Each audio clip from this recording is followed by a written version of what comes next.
Mi madre usó mis ahorros para comprar una casa a mi hermano porque él se lo merece. Dijo que algún día entendería su decisión. Y tenía razón. Lo entendí cuando él la echó de esa misma casa y vino a buscarme con las maletas en la mano. La miré y le dije, supongo que todavía se lo sigue mereciendo. Cuando pienso en todo lo que pasó, todavía me arde la sangre como si hubiera sido ayer, aunque ya han pasado varios años desde que todo se fue a la mierda.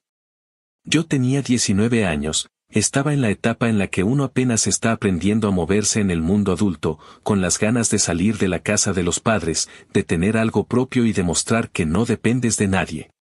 En esa época yo trabajaba como un cabrón. Tenía 2 empleos, uno en un restaurante de comida rápida y otro en una tienda que apenas me dejaba respirar, pero estaba convencido de que ese sacrificio iba a valer la pena. Cada cheque lo guardaba con cuidado, no salía de fiesta, no me compraba ropa de marca, nada de lujos. Me aferraba a la idea de que si me mantenía disciplinado, en unos años podría dar el enganche para mi propio lugar, tener aunque fuera un departamento pequeño donde nadie me dijera qué hacer. Llegué a juntar una cantidad que para mí era como un tesoro, más de lo que jamás había tenido en mis manos, y me sentía orgulloso porque todo lo había conseguido con mi sudor y con noches sin dormir. La ilusión me duró poco. Un día mi mamá se sentó conmigo, con esa cara que ponía cuando quería que le dijeras que sí a algo sin preguntar mucho. Me dijo que mi hermano mayor había encontrado una oportunidad única, una casa que podía ser suya si lograba juntar el enganche. Y según ella, la única manera era que yo prestara mis ahorros.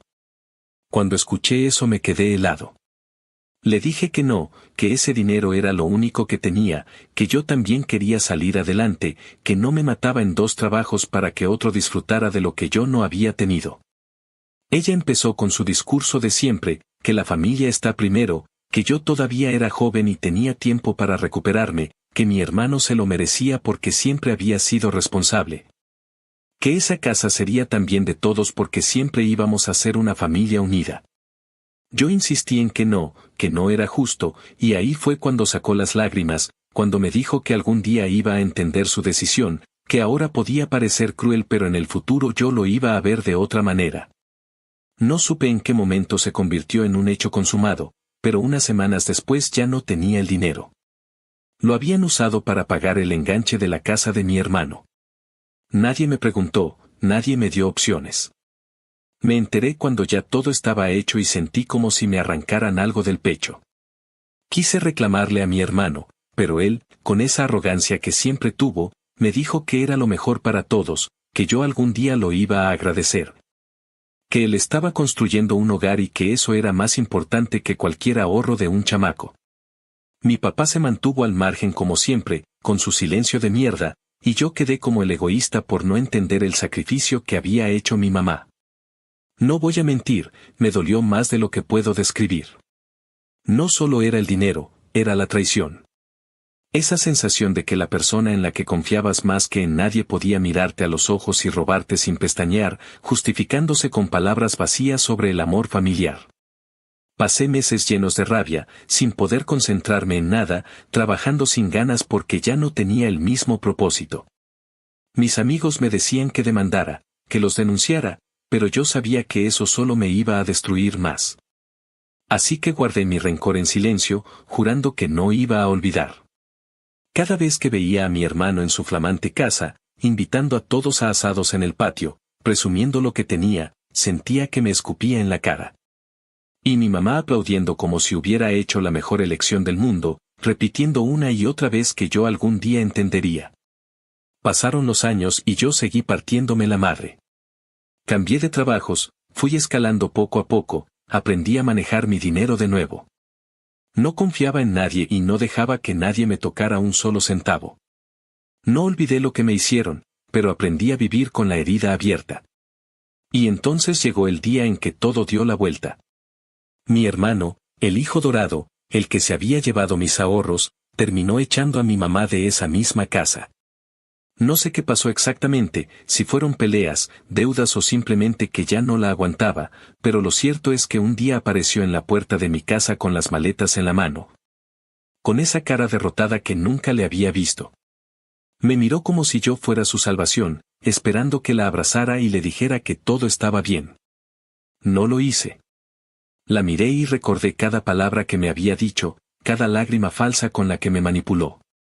Recordé cómo me repetía que yo algún día entendería, que no podía ver más allá del momento, que algún día iba a agradecer lo que había hecho. Y ahí estaba yo, entendiendo todo a la perfección. Entendí que lo que había hecho no fue un sacrificio por la familia, fue un robo descarado. Entendí que ella nunca pensó en mi futuro, solo en el de su hijo favorito. Y entendí que el karma existe, porque ahora venía a mí con la misma necesidad con la que yo había estado años atrás, y no tenía a dónde ir. La miré fijo y le dije con una calma que me sorprendió, supongo que todavía se lo sigue mereciendo, ¿no? Actualización 1. Había pasado medio año desde aquella noche en la que mi madre apareció en mi puerta con las maletas y yo le cerré sin pensarlo 2 veces. En ese tiempo, me juré que no volvería a abrir esa puerta para ella. Pero la vida tiene una forma extraña de probarte, porque después de unos meses comencé a recibir llamadas de familiares, de tías que hacía años no me hablaban, diciéndome que cómo era posible que dejara a mi madre en la calle, que era mi deber ayudarla, que debía dejar de ser tan rencoroso. Algunos hasta se atrevieron a decirme que si ella había tomado mi dinero fue porque me quería, porque una madre siempre piensa en el bien de sus hijos, aunque a veces se equivoque en los métodos. Escuchar eso me hervía la sangre. Nadie sabía la cantidad de noches que pasé trabajando mientras ella dormía tranquila, ni las veces que me salté comidas para ahorrar. Pero claro, yo era el villano por no abrirle la puerta cuando ya nadie más la quería. Terminé cediendo, aunque no fue un acto de bondad ni de reconciliación.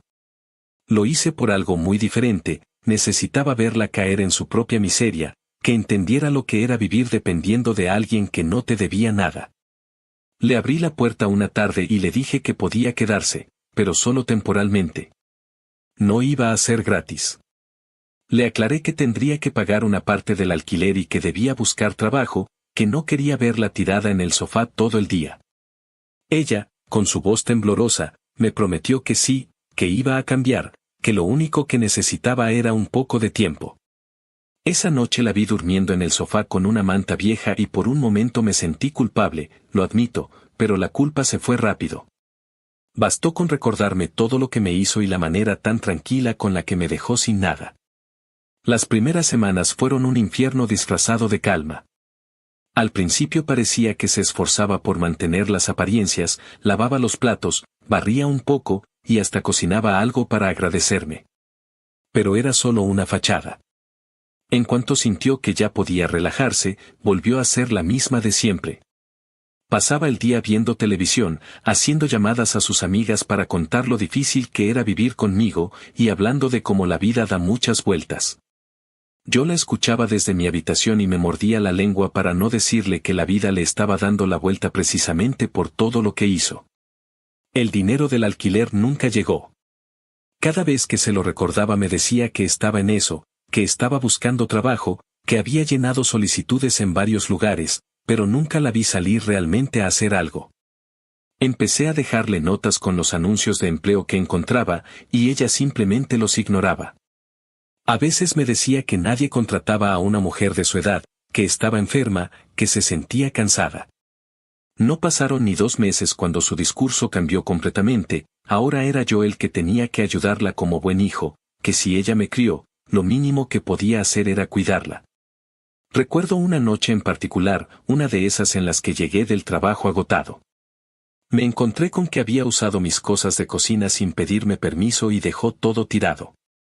Cuando le reclamé, me soltó con total descaro que esa también era su casa porque ella era mi madre, que no tenía por qué pedir permiso para usar nada. Me entró un coraje que casi me hace gritarle, pero me contuve. Le dije con voz baja que no se confundiera, que esa era mi casa y que si quería quedarse, tenía que respetar mis reglas. Me miró con desprecio y dijo que no podía creer cómo había criado a alguien tan desagradecido. Esa palabra, desagradecido, me quedó rebotando en la cabeza durante días. ¿Desagradecido por qué?, pensé. ¿Por haber trabajado toda mi adolescencia para que ella pudiera mantener su ilusión de que mi hermano era el hijo perfecto? Con el paso de los días la tensión se volvió insoportable. Cada pequeño roce se convertía en una discusión. Ella criticaba cómo vivía, cómo comía, hasta cómo decoraba mi casa. Se quejaba de mi novia, aunque en ese momento apenas empezábamos a salir. Decía que ella solo estaba conmigo por interés, que las mujeres jóvenes no se fijan en tipos como yo si no hay dinero de por medio. A veces lo decía frente a mí y otras veces lo dejaba caer cuando yo no estaba, sabiendo perfectamente que mis vecinos o amigos podían escuchar.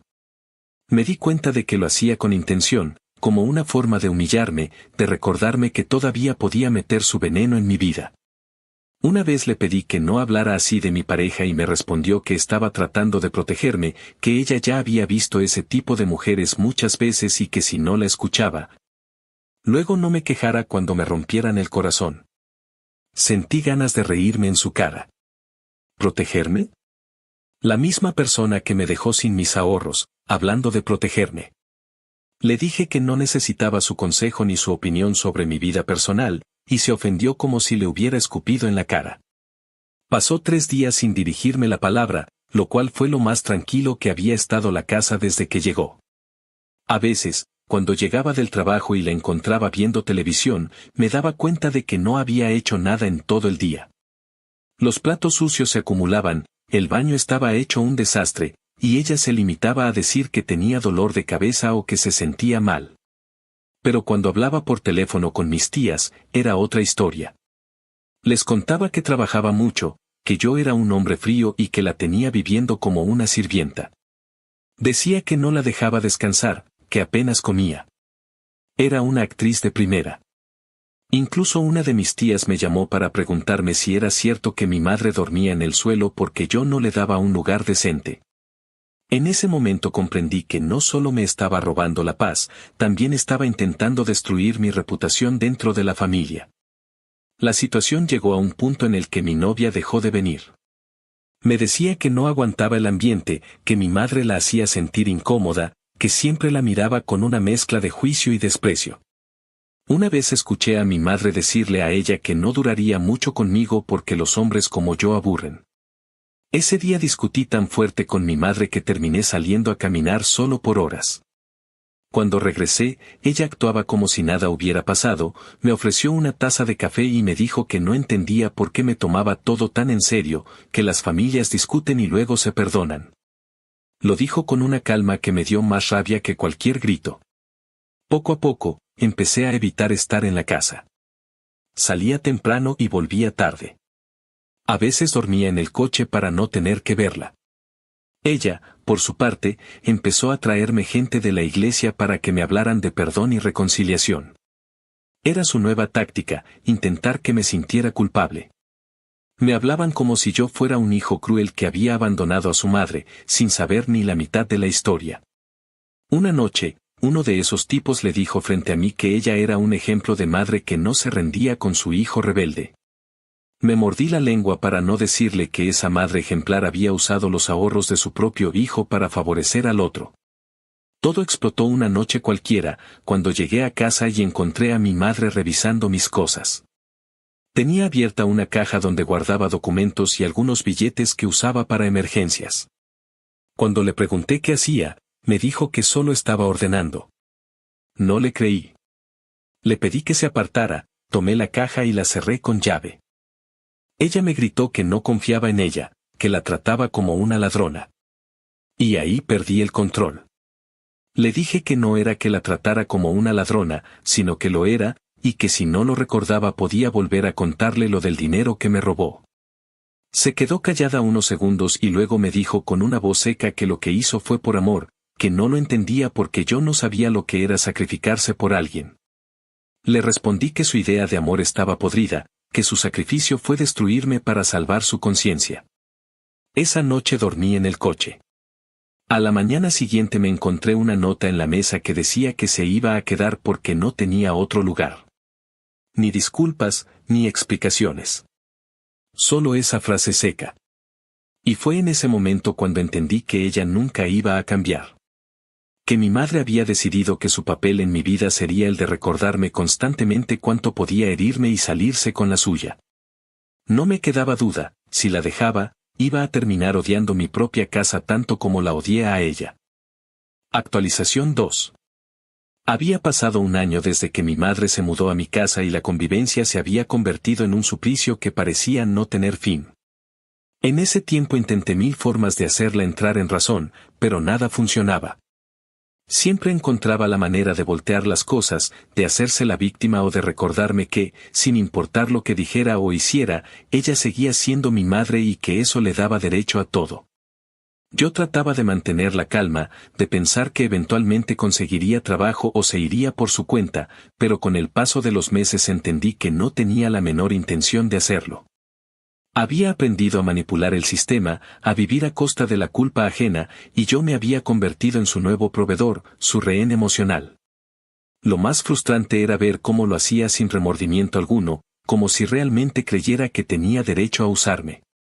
Durante ese año mi relación con mi novia se fue deteriorando. Ella era paciente, pero había un punto en el que la paciencia ya no servía de nada. Mi madre se encargaba de hacerle la vida imposible, de lanzar comentarios hirientes disfrazados de preocupación, de ponerla en situaciones incómodas solo para recordarle que esa era su casa, no la mía. Recuerdo una tarde en la que mi novia y yo estábamos cocinando juntos. Era una de esas pocas veces en que me sentía tranquilo, pero mi madre apareció y dijo que el olor era demasiado fuerte, que la comida le revolvía el estómago, que la cocina no era un restaurante para que estuviéramos jugando al chef. Lo dijo con un tono tan venenoso que mi novia dejó de cocinar y se encerró en mi habitación. Esa noche discutimos y ella me dijo que no podía seguir viviendo así, que cada vez que entraba a mi casa sentía que caminaba sobre vidrio. No la culpé. Yo también me sentía igual. Mi madre había encontrado formas creativas de hacerme sentir miserable. Se levantaba temprano solo para hacer ruido, sabiendo que yo trabajaba hasta tarde y necesitaba dormir.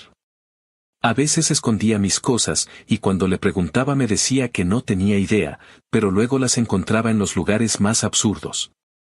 Otras veces me dejaba notas escritas a mano diciendo cosas como no olvides que sin mí no serías nada o Dios castiga a los que olvidan a sus padres. Al principio me reía de eso, pero con el tiempo me empezó a afectar más de lo que quería admitir. Era como si estuviera viviendo con un fantasma que no me dejaba avanzar. Lo peor llegó cuando empecé a pensar en mudarme con mi novia. Ella me insistía en que alquiláramos un lugar juntos, algo pequeño, pero solo nuestro. Era lo lógico, ya llevábamos tiempo saliendo y queríamos dar ese paso, pero mi madre se encargó de hacerme sentir como un monstruo por siquiera considerarlo.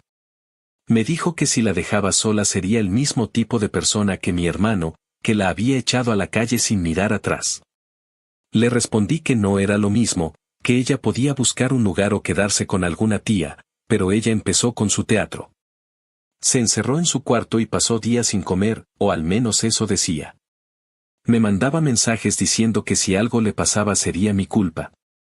Lo más absurdo fue que una de mis tías me llamó llorando para decirme que cómo era posible que estuviera haciendo sufrir a mi madre de esa manera, que era un ingrato y que me iba a arrepentir. Supe de inmediato quién le había contado esa versión, y no fue difícil imaginarla llorando al teléfono, exagerando todo, haciéndose la mártir. Hubo un punto en el que ya no podía estar tranquilo en mi propia casa. Cada vez que llegaba del trabajo sentía un peso en el pecho, una mezcla de rabia y cansancio. Empecé a evitar entrar, me quedaba en el auto escuchando música o dando vueltas por la ciudad solo para retrasar el momento de verla. A veces llegaba tan tarde que ya estaba dormida, y esa era la única parte del día en que podía respirar con libertad. Pero la paz duraba poco, porque en la mañana siguiente ya tenía algo nuevo para decirme, algún reclamo inventado, alguna forma de hacerme sentir culpable. Una vez me dijo que había tenido un sueño en el que yo la dejaba morir sola, y que estaba segura de que ese sueño era una señal. Yo le respondí que no necesitaba soñar para saberlo, que si seguía así lo iba a hacer realidad. Esa fue la primera vez que me vio explotar. Le grité como nunca lo había hecho en mi vida. Le dije que estaba cansado de ser su castigo, que no podía seguir viviendo como si le debiera algo. Ella se quedó callada por unos segundos y luego dijo con total frialdad que si tan mala era, entonces debía agradecer que aún estuviera viva, porque según ella, si no fuera por su sacrificio, yo no habría llegado a donde estaba. Me quedé mirándola sin saber si reírme o llorar. Era como hablar con una pared que creía tener siempre la razón. Esa noche dormí en el sofá, y lo irónico es que ese mismo sofá era el lugar donde ella había dormido cuando llegó por primera vez. Me di cuenta de que su presencia se había apoderado de todo, incluso de mis espacios más personales. Unas semanas después tomé la decisión de ponerle fin a todo. Mi novia me había dado un ultimátum, y no la culpaba. Le dije a mi madre que tenía que irse, que no era una sugerencia, era una decisión. Pensé que iba a llorar, que iba a intentar convencerme otra vez, pero no. Esta vez me miró con una calma inquietante y me dijo que no iba a moverse, que esa casa también era suya porque una madre siempre tiene derecho a estar con su hijo. Esa frase me sacó de quicio. Le respondí que si de verdad creyera eso, nunca me habría robado mis ahorros, que lo único que había hecho era convertir el amor en deuda. Me miró como si yo fuera un extraño y dijo que mi hermano tenía razón, que siempre fui egoísta y que por eso nadie me quería. No sé de dónde saqué la fuerza, pero la tomé del brazo y le pedí que empacara sus cosas. Ella gritaba que la estaba maltratando, que iba a llamar a la policía, que iba a contarle a toda la familia que yo la había echado como un perro. Le dije que hiciera lo que quisiera, pero que se largara. Mientras empacaba, me lanzó miradas cargadas de odio, pero no dijo nada más. Cuando cruzó la puerta con su maleta, me sentí tan liviano que hasta me mareé. No era alegría, era alivio. Cierres de ciclo forzados, supongo. Me quedé un rato mirando el espacio vacío del sofá y por primera vez en mucho tiempo la casa estaba en silencio. No sabía si sentirme un monstruo o una víctima que por fin había reaccionado. Esa noche dormí como no lo hacía desde hacía meses. Sin miedo de escuchar su voz detrás de la puerta, sin el peso de tener que justificarme todo el tiempo. Los días siguientes fueron extraños. Por un lado, sentía culpa. No puedo mentir. A pesar de todo lo que me hizo, una parte de mí no podía evitar pensar que era mi madre, que la había echado sin saber a dónde iba. Pero cada vez que esa culpa empezaba a ganar terreno, recordaba los años que me robó, el dinero que desapareció, los insultos disfrazados de consejos, las manipulaciones, las mentiras, los gritos, las lágrimas falsas. Y entonces la culpa se convertía en una especie de tranquilidad amarga. Había recuperado mi casa, mi vida y mi paz. Mi novia se mudó conmigo poco después, y durante un tiempo todo pareció volver a la normalidad. Pero incluso en la distancia mi madre seguía presente, no físicamente, pero sí en forma de llamadas, mensajes, intentos de contacto que ignoraba. A veces me enviaba fotos de ella con alguna nota diciendo que estaba tratando de sobrevivir, o me pedía dinero porque no tenía para comer. Nunca respondí. Aprendí que cada vez que le daba algo, lo usaba como excusa para seguir atada a mí. Me tomó más de un año comprender que hay vínculos que solo se salvan cuando se rompen por completo.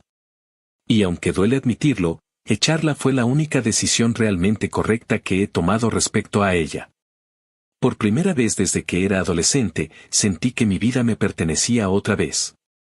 Pero también sabía que el pasado no se borra solo con cerrar una puerta. Mi madre era de esas personas que no desaparecen fácilmente, y en el fondo intuía que todavía no había terminado de pagar el precio de haber nacido de alguien como ella. Actualización 3. Había pasado más de un año desde que saqué a mi madre de mi casa, y aunque al principio me juré que no volvería a tener contacto con ella, el silencio no duró tanto como esperaba. No fue ella quien rompió la distancia, sino mi hermano, el mismo que se había beneficiado de todo lo que me quitaron. Un día me escribió un mensaje corto, casi sin contexto, diciendo que necesitaba hablar conmigo. Pensé que se trataba de algo urgente, así que acepté verlo, aunque en el fondo sabía que nada bueno saldría de eso. Nos encontramos en un café a mitad de camino entre su casa y la mía. Llegó tarde, como siempre lo hacía, con ese aire de superioridad que nunca perdió. Me saludó con una palmada en el hombro y una sonrisa falsa. Apenas nos sentamos, fue directo al punto. Mi madre había ido a buscarlo después de que la echara de mi casa y quería que yo hiciera algo por ella. Al principio no entendía a qué se refería. Pensé que quería que la ayudara a buscar un lugar donde quedarse o que le prestara dinero. Pero no, lo que realmente me pidió fue que la controlara, porque según él, ella se había vuelto insoportable. Me contó que había llegado a su casa sin avisar, con las mismas maletas con las que había llegado a la mía, diciendo que necesitaba quedarse unos días. Esos días se convirtieron en semanas y las semanas en meses. Me dijo que no paraba de criticar a su esposa, de entrometerse en todo, de hacer comentarios sobre cómo criaban a sus hijos y cómo manejaban el dinero. Decía que la situación era insostenible y que él ya no podía con sus dramas. Mientras lo escuchaba, no podía evitar pensar en lo irónico que sonaba todo eso. Era como si estuviera describiendo exactamente lo que yo había vivido, pero con una diferencia: cuando me pasó a mí, todos me pintaron como el hijo ingrato, y ahora que le pasaba a él, de pronto la historia era distinta. Le pregunté si la había echado, y me dijo que sí. Que después de una discusión fuerte, le pidió que se fuera y no regresara. Según él, ella se había puesto a gritarle frente a sus hijos, diciéndole que era un desagradecido, que se había olvidado de todo lo que ella sacrificó por él, que lo había hecho todo sola, que los hijos buenos ya no existían. Exactamente el mismo discurso que me dio a mí. Le dije que no sabía qué esperaba que hiciera, que ya pasé por eso y no pensaba repetir la historia. Me respondió que no quería que la recibiera, solo que la vigilara, porque tenía miedo de que le hiciera un escándalo o se metiera en problemas. Lo miré un rato sin decir nada. No sé si fue por orgullo o por pura satisfacción, pero una parte de mí disfrutó escuchar que finalmente le estaba pasando lo mismo. Era como si el universo, en su torpe manera, estuviera equilibrando las cosas. Le dije que si le preocupaba, podía buscarle un refugio o un centro comunitario, pero que conmigo no contara. Me miró con esa cara de decepción hipócrita que ponen los que se creen moralmente superiores. Me dijo que no podía creer que fuera tan rencoroso, que al final de cuentas seguía siendo nuestra madre. Le respondí que una madre no te roba, no te manipula ni te destruye emocionalmente. Una madre no te deja sin nada para favorecer a otro hijo. Se quedó callado y cambió de tema. Me habló de su trabajo, de sus hijos, de lo bien que le iba.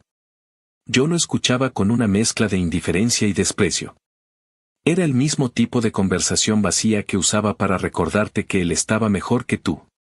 Al final, antes de irse, me dijo algo que se me quedó grabado: tarde o temprano te vas a arrepentir de no haberla perdonado. No va a estar aquí para siempre. Esa frase me dio vueltas en la cabeza por días, no porque me hiciera sentir culpable, sino porque me sorprendió que todavía tuviera el descaro de sermonearme después de todo. Él, que fue el motivo principal por el que mi madre me robó, me estaba dando lecciones de moral. Era como si el tiempo no le hubiera enseñado nada. Por más que intentaba no pensar en eso, la situación me afectó. No tanto por ella, sino por la rabia contenida que volvió a despertarse. Empecé a recordar todo lo que pasé esos años: el trabajo doble, las noches sin dormir, los insultos, las humillaciones, las veces que tuve que tragarme la frustración. Y mientras pensaba en eso, también imaginaba a mi madre repitiendo el mismo guión con él, llorando frente a sus hijos, haciéndose la víctima, diciendo que nadie la quería. Era como si hubiera convertido el drama en un oficio. Pasaron unas semanas sin que supiera nada, hasta que una tarde la vi. No fue planeado. Salía del supermercado y ahí estaba, parada en la acera con una bolsa de plástico en la mano. Me reconoció al instante y vino hacia mí con una sonrisa que parecía forzada. Me dijo que no esperaba encontrarme, que era una señal del destino. Intentó abrazarme, pero la esquivé. Le pregunté cómo estaba y respondió con su tono de mártir de siempre, diciendo que la vida había sido dura, que su propio hijo la había echado, que no entendía cómo podía ser tan cruel. Que tal vez ella se había equivocado en algunas cosas, pero que no merecía eso. Me di cuenta de que no había aprendido absolutamente nada. Todo lo que había pasado, todo lo que perdió, y seguía usando las mismas palabras, las mismas excusas, el mismo chantaje emocional. Le pregunté dónde estaba viviendo y me dijo que se estaba quedando con una amiga. No me dio detalles y no los pedí. Habló de mi hermano como si fuera un traidor. Dijo que él había cambiado, que su esposa lo tenía dominado, que sus nietos ya ni la miraban. Me habló durante casi media hora sin parar, sin dejarme decir nada. Era como si necesitara desahogarse y yo fuera su terapeuta. Lo más extraño es que mientras hablaba, sentí una calma rara. No la compasión que ella buscaba, sino una especie de satisfacción silenciosa. Verla así, tan quebrada, tan pequeña, me confirmó que el tiempo finalmente había hecho su trabajo. No necesitaba vengarme más. La vida ya se había encargado de hacerlo por mí. Cuando terminé de escucharla, le dije que esperaba que encontrara lo que buscaba, pero que no podía ayudarla. Me miró con los ojos llenos de lágrimas, intentando hacerme sentir culpable, y me dijo que no podía creer que hablara así con su madre. Le respondí que ya no sabía qué era eso, que ella misma había destruido ese lazo hacía mucho tiempo. Se quedó callada y después de unos segundos me dijo que algún día me iba a dar cuenta de que estaba solo. Le contesté que prefería estar solo que vivir rodeado de gente que me usaba. Luego me di la vuelta y me fui sin mirar atrás. Esa noche mi hermano me llamó. Me dijo que mi madre lo había contactado para decirle que yo la había humillado, que la había tratado como basura. No me sorprendió. Le respondí que si quería creerle, era su problema, pero que no me llamara para eso. Me dijo que estaba cansado de estar en medio, que ella nos iba a volver locos a los dos. Yo le dije que la diferencia era que yo ya no estaba en medio de nada, que él era el que todavía jugaba el papel del hijo obediente. No me contestó, solo cortó la llamada. Esa fue la última vez que supe de él durante mucho tiempo. Me enteré por terceros que mi madre había empezado a mudarse de un lugar a otro, viviendo con conocidos, siempre contando su versión de los hechos, siempre buscando que alguien la rescatara. Me hubiera gustado decir que me dio lástima, pero no fue así. Lo único que sentí fue una especie de cierre. Era como si finalmente las piezas del rompecabezas encajaran, mi madre había terminado viviendo las consecuencias de sus decisiones, y mi hermano había probado su propia medicina. Con el paso de los meses, empecé a notar que todo ese odio que cargué por años se estaba desvaneciendo, no porque la perdonara, sino porque ya no me importaba. Me había pasado tanto tiempo deseando justicia que cuando por fin llegó, no la disfruté, simplemente la acepté. Era como si hubiera llegado al final de un libro que había estado leyendo durante años y de pronto ya no tuviera ganas de seguir. Lo único que quedaba era el silencio, ese tipo de silencio que no pesa, sino que libera. Por primera vez entendí lo que significaba realmente entender lo que mi madre había dicho tantos años atrás. No lo entendí desde su justificación, sino desde el hecho de que todo en la vida se paga, tarde o temprano. Y ella, finalmente, estaba pagando. Actualización 4. Había pasado casi 2 años desde la última vez que vi a mi madre en persona. Durante ese tiempo mantuve la distancia de manera deliberada. No contestaba sus llamadas, borraba sus mensajes sin leerlos y bloqueé cada número nuevo que usaba para intentar contactarme. No era odio, era autodefensa. Había pasado demasiado tiempo siendo su blanco y me prometí no volver a caer en su red. Pero la vida tiene una forma cruel de repetir lecciones, y justo cuando pensé que ya había cerrado ese capítulo, volvió a aparecer. No fue una llamada ni un mensaje. Simplemente un día toqué la puerta de mi casa y ahí estaba, parada, con una bolsa en la mano, el rostro desgastado y una mirada que mezclaba cansancio con resignación. Por un momento pensé que era una alucinación, que el cansancio del trabajo me estaba jugando una broma. Pero no. Era ella. Y en cuanto la vi supe que venía a pedir algo. No dije nada al principio. La miré en silencio mientras trataba de entender qué hacía ahí. Ella fue la primera en hablar, con esa voz suave que usaba cuando necesitaba manipular. Me dijo que no venía a causar problemas, que solo necesitaba hablar conmigo un momento. Me pidió perdón. La palabra cayó al suelo como si pesara toneladas, sin fuerza, sin convicción. Dijo que se había dado cuenta de todo el daño que me hizo, que había entendido lo que sentí cuando me quitó mis ahorros, que se equivocó al pensar que mi hermano la iba a cuidar. Que se había dado cuenta demasiado tarde de quién realmente había estado ahí para ella. Me quedé callado escuchándola, no porque me conmoviera, sino porque quería ver hasta dónde era capaz de llegar con su discurso. La escuché decir que mi hermano la había echado de su casa, que ni siquiera le dejó llevarse todas sus cosas, que se sentía sola, abandonada, que no tenía a nadie más. Hablaba como si esperara que yo sintiera compasión, como si su sufrimiento fuera suficiente para borrar todo lo que había hecho. Cuando terminó su discurso me miró esperando una reacción. Me limité a cruzar los brazos y le pregunté si recordaba lo que me dijo el día que usó mis ahorros. Me respondió que sí, que lo recordaba todos los días, y que justamente por eso estaba ahí, porque por fin había entendido.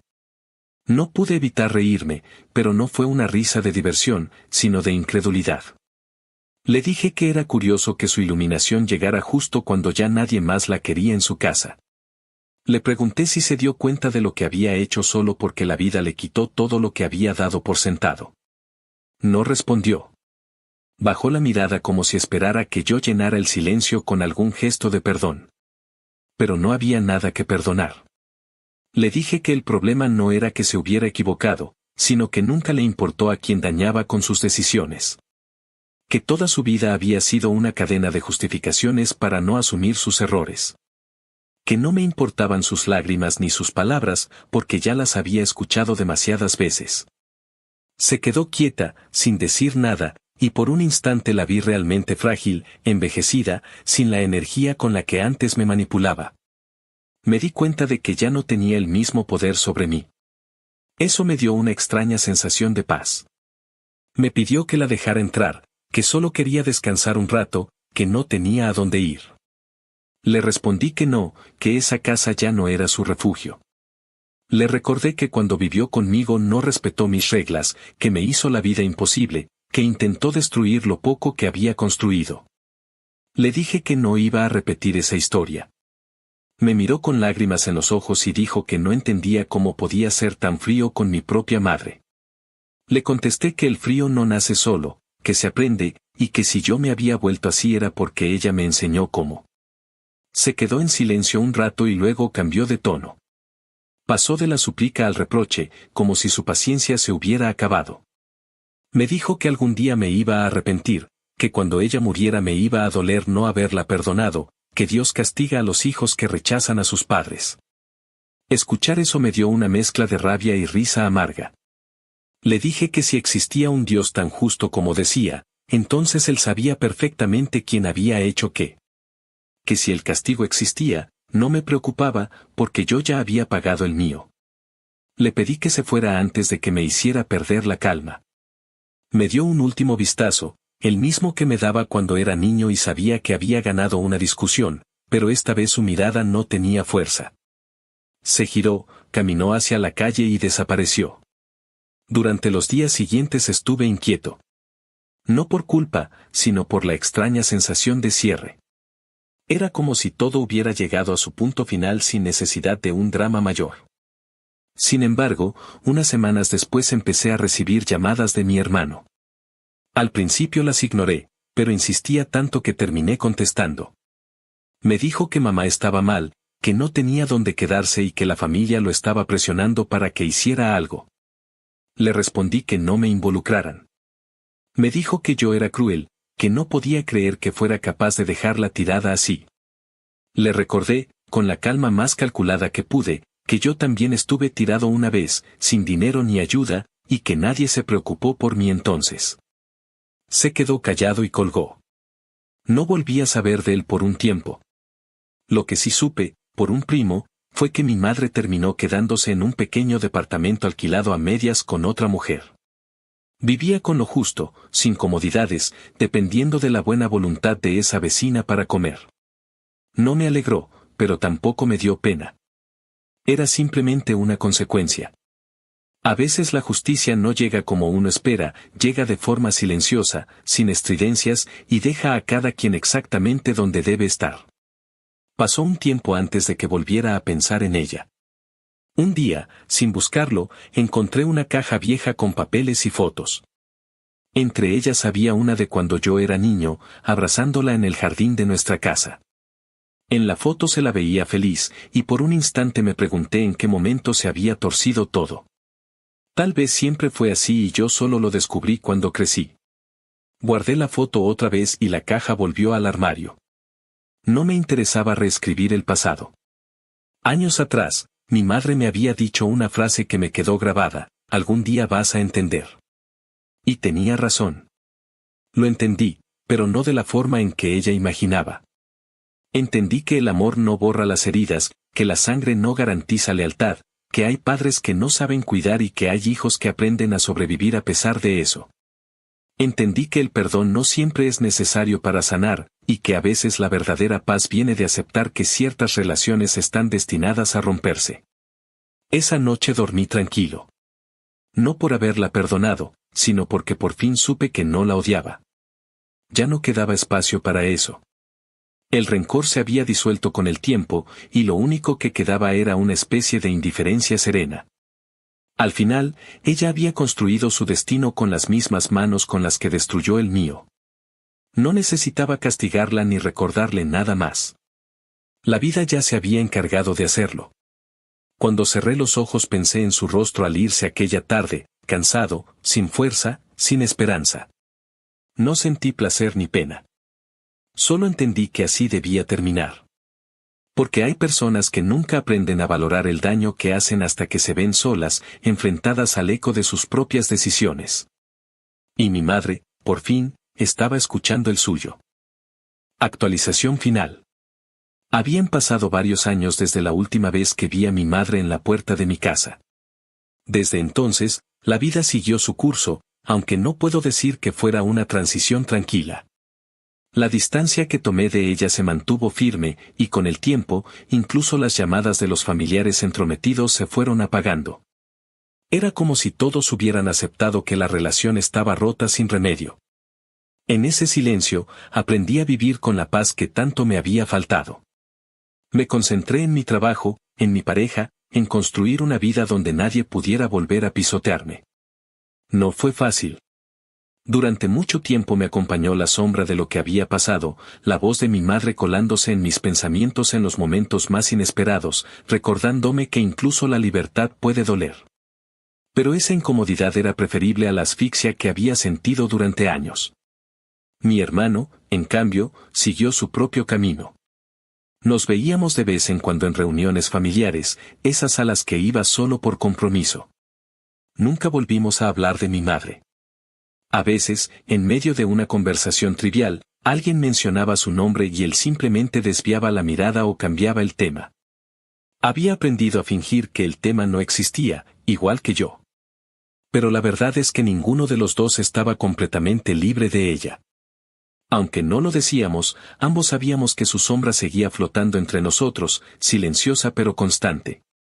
Un día, mientras trabajaba, recibí una llamada de un número desconocido. No suelo contestar, pero algo me impulsó a hacerlo. Era la mujer con la que mi madre había estado viviendo, una vecina de la que apenas tenía referencias. Me habló con voz apagada, con ese tono que uno usa cuando tiene que dar una mala noticia. Me dijo que mi madre había sido llevada al hospital, que había sufrido una caída y que no tenía a nadie más a quien llamar. Me quedé en silencio. No supe qué responder. Parte de mí quería colgar, ignorar todo, seguir con mi vida como si nada, pero otra parte, la más humana, sintió la obligación de ir. No por amor ni por perdón, sino por una especie de cierre que sabía que tarde o temprano iba a llegar.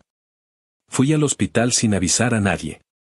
Cuando llegué, la encontré en una cama, más frágil de lo que jamás la había visto.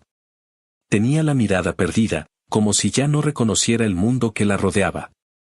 Cuando me vio, tardó unos segundos en reaccionar, pero luego esbozó una sonrisa débil y murmuró mi nombre. No me abrazó ni intentó tomarme la mano. Solo me miró como si quisiera asegurarse de que no era una alucinación. Me quedé de pie, sin acercarme demasiado. Le pregunté cómo estaba y me respondió que ya no importaba, que estaba cansada, que lo único que quería era dormir y no despertar. Su voz tenía una calma que me inquietó, una resignación que no le conocía. Pasamos un rato en silencio. No sabía qué decirle. Ella tampoco parecía esperar nada. Al final, habló de nuevo. Me dijo que sabía que no tenía derecho a pedirme nada, pero que quería que supiera que nunca dejó de pensar en mí. Que cada día recordaba lo que hizo y que deseaba poder regresar el tiempo. No lloró, no dramatizó, solo lo dijo con una serenidad extraña. Me pidió que no la odiara, que no la recordara solo por lo malo, que, aunque no supo demostrarlo, siempre me quiso a su manera. Me quedé escuchando, sin interrumpirla, porque sentí que era lo último que iba a decirme. Cuando terminó, solo pude responderle que ya no la odiaba. Que no había espacio para eso. Le dije que el odio requiere energía y que hacía mucho que había dejado de gastar energía en ella. Asintió despacio, cerró los ojos y me dijo que eso era suficiente. Esa fue la última conversación que tuvimos. Murió unos días después, mientras dormía. Me enteré por la misma mujer que me había llamado. Me dijo que se fue tranquila, sin dolor, sin quejarse. No lloré. No sé si porque ya había llorado demasiado tiempo atrás o porque simplemente no quedaba nada dentro de mí. Fui al funeral, más por formalidad que por deseo. Éramos pocos, un par de tías, mi hermano, y esa vecina que fue la única que la acompañó en sus últimos meses. Durante el servicio, mi hermano se me acercó y me dijo que no entendía cómo podía estar tan tranquilo. Le respondí que yo había empezado a despedirme de ella hace muchos años, que para mí esa muerte no era una pérdida, sino el final de un ciclo que llevaba demasiado tiempo abierto. No me contestó. Solo asintió y se quedó mirando el ataúd en silencio. Después del entierro, me senté un rato en el coche sin arrancar. Pensé en todo lo que habíamos vivido, en cómo una sola decisión suya había cambiado tantas cosas. Recordé al chico de 19 años que trabajaba día y noche para ahorrar, al que creía que su familia lo apoyaría pase lo que pase. Pensé en cómo ese chico desapareció el día que su madre usó su esfuerzo para beneficiar a otro. Y me di cuenta de que, aunque la vida me había devuelto la estabilidad, una parte de mí todavía estaba atada a ese momento. No por dolor, sino porque fue el punto exacto en el que entendí lo que realmente significa estar solo. Con el tiempo, las cosas volvieron a la normalidad. Mi hermano y yo seguimos viéndonos de vez en cuando, pero la relación nunca fue cercana. Él cargaba con su propia culpa, y aunque nunca lo dijo, sabía que su conciencia no lo dejaba en paz. A veces lo veía distraído, mirando al vacío, y me bastaba con eso para entender que el pasado seguía mordiéndolo. No le guardo rencor. Creo que cada quien pagó su parte del precio. Mi madre, con la soledad y la decadencia, él, con la culpa, y yo, con los años que me tomó reconstruirme. A veces, cuando llego a casa después de un largo día de trabajo y miro alrededor, pienso en todo lo que tuve que pasar para tener ese espacio. Es un lugar modesto, pero es mío, hecho con mis manos, con mi esfuerzo, sin que nadie me regalara nada. Hay noches en las que me siento en el sofá, con una cerveza en la mano, y me acuerdo de ella. No con amor ni con odio, solo con distancia. Me pregunto si, de alguna manera, su versión del amor estaba tan torcida que realmente creyó que me estaba ayudando. Quizás lo hizo, a su manera retorcida, porque sin todo lo que pasó no sería quien soy hoy. Tal vez el sufrimiento fue la forma más cruel que tuvo de empujarme a crecer. Pero aún así, no la absuelvo. Entender no es justificar. Hace poco encontré una de sus cartas viejas, una que me había dejado antes de morir y que no había tenido el valor de leer. Decía que esperaba que algún día yo pudiera construir algo mejor de lo que ella destruyó. Que no quería que su sombra me siguiera para siempre. La leí una sola vez y la guardé sin intención de volver a abrirla. No porque me doliera, sino porque ya no necesitaba sus palabras. El perdón, si llegó, fue silencioso, sin testigos ni ceremonias. Fue más una liberación que un acto de reconciliación. Ahora, cuando alguien me habla de familia, de lo sagrada que es, de la obligación de perdonar a los padres sin importar lo que hagan, me cuesta no soltar una carcajada amarga. No todos los lazos valen la pena mantenerlos. A veces, amar a alguien implica alejarse para no seguir destruyéndose. Y aunque suene frío, esa fue la lección más importante que aprendí de mi madre. Me quitó mis ahorros, mi confianza y parte de mi juventud, pero también me dio una fortaleza que no sabía que tenía.